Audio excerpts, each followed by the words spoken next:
If you can recall back last year, we installed this 1850 by 1850 wide aluminium window. We still haven't installed the vents yet because we weren't sure what sort of cladding we were doing and we didn't want it to get in the way. The idea of this window seat is we're going to have a little storage section that comes out to the front of the pillar, and we're going to then wrap these two reveals in a plywood, and then we're going to stick this oak veneer on. Natasha's going to insert some photos of what we're trying to achieve, and hopefully that's what it's going to end up looking like.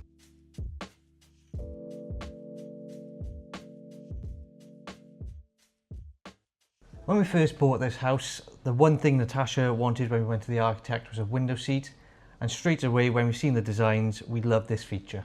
To start all this window seat, I'm going to do some measurements, get some levels out and make some references, and we can start doing a cutting list.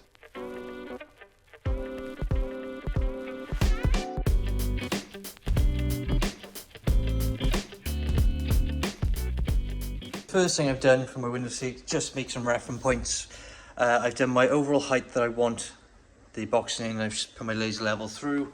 So I'll give me my height. I've given myself the depth that I need, which is the same as the pillar.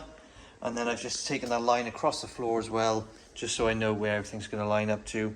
So now I've got my depth and my height, I can work out all the cuts that I need to do this window seat. To get my front panel, guys, to get it perfect, all I've done is I've put a laser level up the wall, measured off the bottom to the laser, and as you can see there at the top is actually 1 mil falling into the wall, so it's slightly bigger that end. The other end was perfect level, the floor and the top of it was all level, so I only need to add an extra mil onto the top corner to make sure everything's nice and tight. So now I've got the front panel, I'm going to work out my two reveals, my back panel and the base panel, and we can get it all built, put in, and then ready for a lid.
This is the window seat starting to take place.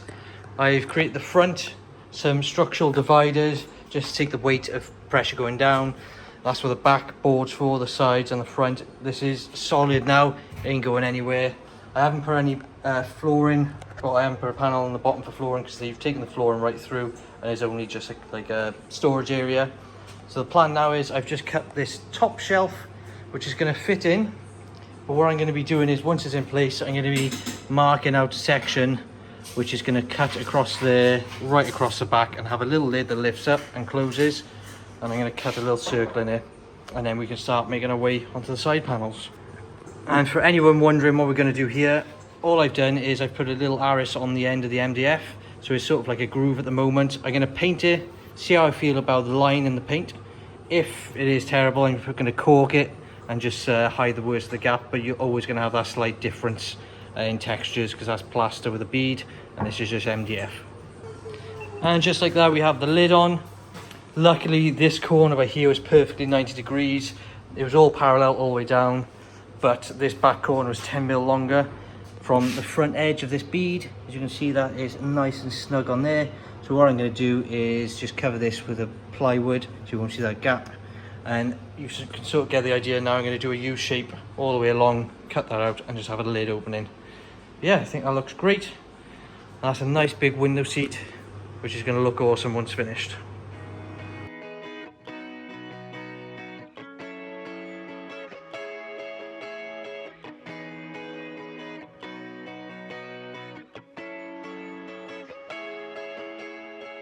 Got all the base of the window seat in. The only thing I need to do is cut out the lid. But what we want to do is get these side panels in and test it to make sure they're nice and snug, and then we can get on our oak veneer.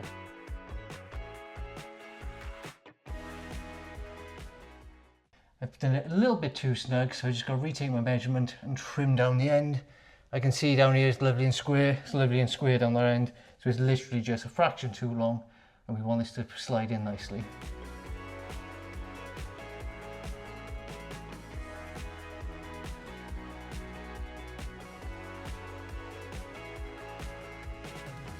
Following on from the other night, when I cut all this MDF and got it fitted in reveals, we're going to get some of the veneer up on here now to have a look. So we've had the veneer out for a few days now. We've let it flatten out because it was originally all curled up. So this is peel and stick. So it's simply just peel the back off, put it on and stick it to the surface. But before we do that, we need to get this dust free to make sure we get a good adhesion. I'm about to peel and stick this veneer. I've never done any veneer before, so I want to get this right first try. I've made a little jig to scrape the wood down, so I've just rounded off a nice bit of MDF round all the corners so I can't scag it, and I'll use this end to push through to get all the bubbles out because it's slightly wobbly. I've also come down this end, I've set it all out where I want it, just put some bits of tape just to hold in place, keep it in the right length and the right width. So then this end I can just peel back some of the end, stick it down, slowly pull it out, and it should all stay exactly where it needs to be. So this is the 0.6mm peel and stick. We're just gonna stick it down, push it in, and see how it goes. So the reason I've used moisture resistant board, one, it's moisture resistant, so it's better. Two, I just prefer the quality of it. I think it's more dense, just a nicer finish when you cut it, there's less fur in. I'm not sure if that's actually factual, but if it seems like it to me, and so that's the reason I've used moisture resistant.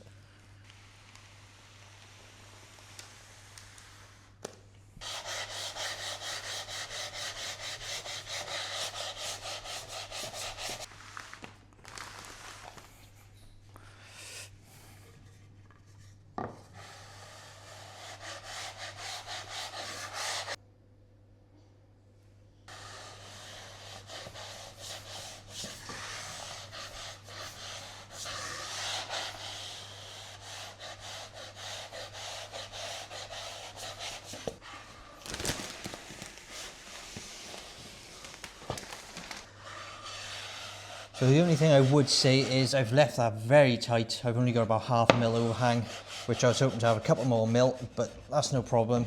You don't want to do the opposite way and have 1/2 mil too short, especially when your panel's cut to the right size.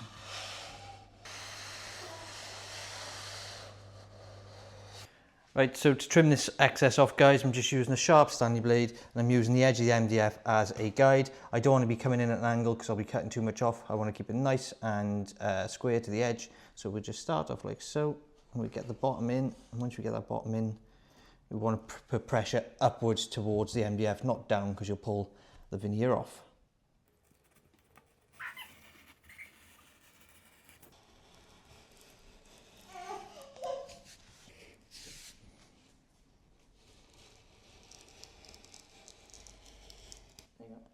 And then once you get to the end, guys, just take extra precaution.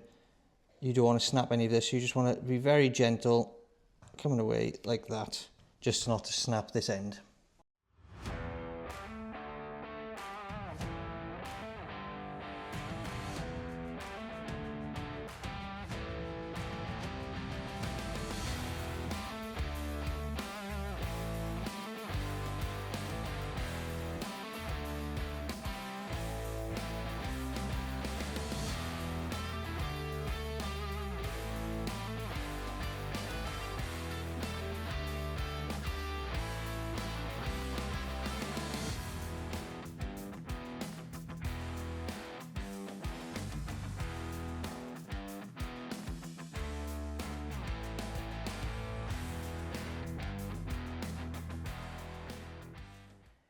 You would have just seen we finished up the MDF with the veneer. I'm just going to try out some of these different oils from Rubio monocoat. We've got oil +2 and we've got a few different colours. We've got natural, we have mist, and we've got pure. So we're going to try these on this veneer now, this offcut, and see what they come out like. So I've seen videos of this being used, this oil. All you do is put it on quite thick and then get it so it soaks in, and then once it's soaked in, buff the excess off, and that's pretty much it. This veneer that we've bought comes untreated, so it is literally just timber, no oils, no wax, no any sort of clear coats on it. So hopefully once we put this on, it makes a really good difference, and we can finally select a finish for our cladding. So now we've got the first sample on. I'll buff this off in a second, but if you haven't seen one of our last videos, we've completed our dining room table and we haven't got a finish for it yet. So I'm going to try some of these out on this piece of offcut and see what we like the best.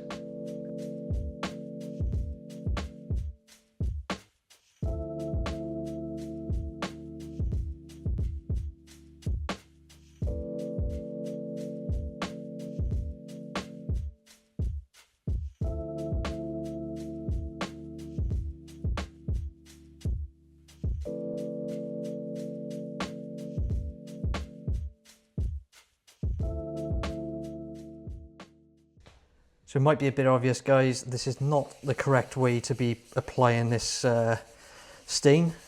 I'm just doing this for the samples. I'd need a proper applicator to spread it around and then some proper tidy cloths to buff off.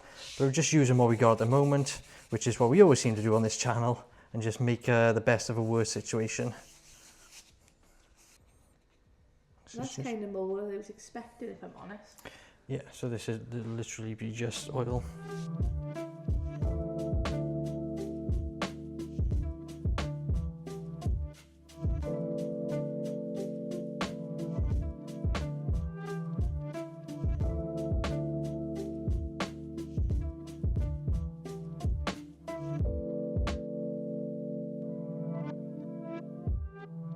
This is the boarding we're putting up. I've already tried putting the head in, and rookie mistake, I forgot to allow for the 2 layers of the veneer on this, so I couldn't get the head up, so I've got to trim that one down so it fits. But we've got the samples of the oils here. We've got the natural, mist and pure. These two are really nice, very, very similar in colour, almost identical. But the oil is just a straight natural oil. Sorry, the pure is just a straight natural oil. As you can see, it's very dark. Really nice, but we think it might be too dark for what we've got here. I'm torn between these two colours. When we first put this on, really liked it. Then we put this one on. Although it's hard to tell on camera the difference, this one has a slightly better finish that I like. So there's a few reasons why we like these colours. One is more neutral to the floor, and it's also neutral to a cladding that we're going to be sticking on the utility wall over there. Also, we need to oil it up and make sure it's stained properly, because I don't know if you can pick that up. Yeah. I touched this yesterday with a finger that was slightly greasy, and you can already see it's stained. Although that's not going to be the main leaning wall, we've got a child, so this will get a lot of fingerprints on, so we want to make sure we sort of stain resist it by putting some nice protection on. So we'll take these samples over to the cladding just so you get an idea of why we like these lighter colours. So I don't know if we've mentioned before, but pretty much from this doorway right across to the unit, it's all going to be cladded. We're thinking of one of these 2 claddings here out of oak, and we're going to have the secret door, but as you can see, out of those, the 2 that we like the best match. That was just a bit too dark, so we're really thinking we're probably going to go for the middle colour. While we're talking about the samples, we actually tried out on the floor the 3 different oils and a part of the edge and trim. As you can see, the natural and the mist still look very nice on this. It's made of sort of like a paler colour, but it brings out the grain a lot more. The pure oil has made a lot of change. It's very dark red and orange, bringing out that grain, really deep colours, which I think might just be a bit too much for this table. So we'll probably go for these 2 colours again. And then we've also tried it out on the edge trim, brought up the white in it, darkened down the grain, same for the 2. And then you can just pick out on the end, it's gone a bit orangey again. Even though the main bit hasn't gone too orange, I think it might be too dark.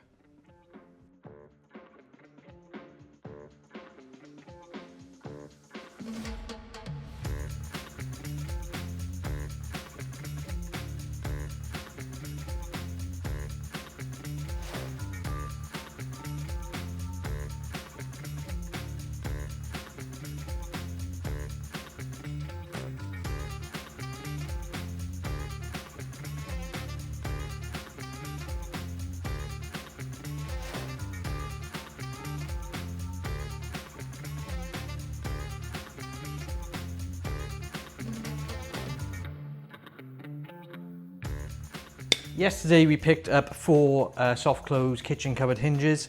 All I've done now is measured in 100mm either end and then divided the space, which works out at 553mm. I'm going to take the lid off now and install these hinges.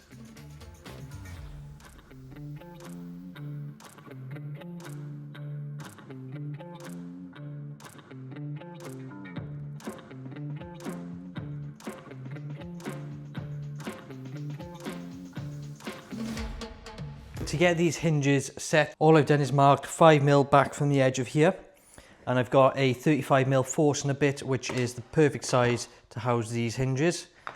You always want to get a sacrifice piece. As you can see, when I first drilled in, it battered the hole. So what you do is get a sacrifice piece, clamp it into position, get it all lined up. Once it's clamped down, get it started, take it off, and then finish the hole. These need to be 11mm deep, so that worked out just where the bevel is on this force and a bit, so that was spot on, just what I need. All I'm going to do now is I'm going to set these in, pilot some holes, screw them in, and then we can get this lid or door stuck onto our window seat.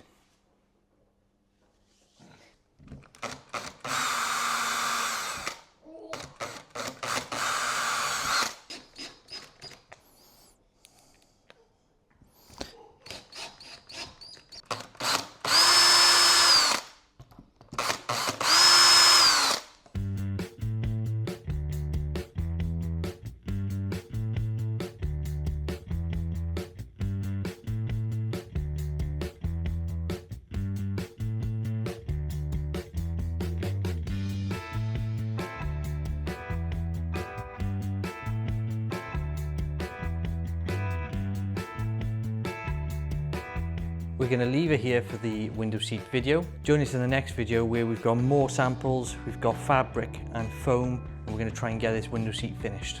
And as always guys, don't forget to like, comment and subscribe, and let us know what you think of our window seat.